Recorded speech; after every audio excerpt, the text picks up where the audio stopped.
ప్రపంచానికి అన్నం పెట్టే రైతు దేశానికి వెన్నెముక అని మనం గర్వంగా చెప్పుకుంటాం. కానీ అదే వెన్నెముక నేడు సామాజికంగా ఒంటరైపోతోంది. పొలంలో చెమటోడ్చి పంట పండించే రైతుకు తన జీవిత భాగస్వామిని వెతుక్కోవటం ఒక అగ్ని పరీక్షగా మారింది. రైతు బిడ్డకు పిల్లను ఇవ్వం అనే ఒక చేదు నిజం నేడు పల్లెల్లో రాజ్యమేలుతోంది.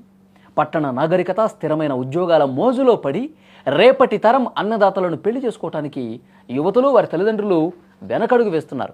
ఈ నేపథ్యంలో కర్ణాటక రైతు సంఘాలు ముఖ్యమంత్రి సిద్ధరామయ్య ముందు ఉంచిన ఒక వినూత్న ప్రతిపాదన దేశవ్యాప్తంగా ఇప్పుడు తీవ్ర చర్చనీయాంశమైంది.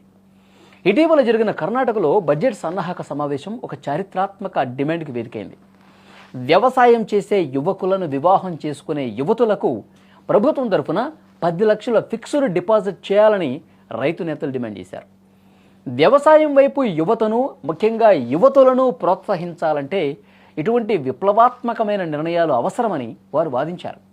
గ్రామీణ ప్రాంతాల్లో పెళ్లిళ్లు కాక వేల సంఖ్యలో యువకులు మిగిలిపోవటం ఒక సామాజిక విషాదమని, దీనివల్ల భవిష్యత్తులో వ్యవసాయం చేసేవారే కరువయ్యే ప్రమాదం ఉందని వాళ్ళు చాలా ఆవేదన వ్యక్తం చేస్తూ మాట్లాడిన పరిస్థితుంది.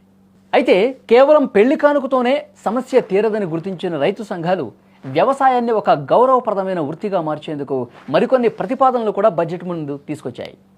రైతు పండించిన పంటకు గిట్టుబాటు ధర కల్పించడానికి 20,000 కోట్ల రూపాయలతో ప్రత్యేక నిధి ఏర్పాటు చేయాలని, ప్రభుత్వ ఉద్యోగాల్లో రైతు బిడ్డలకు ప్రత్యేక రిజర్వేషన్లు కల్పించాలని కోరారు.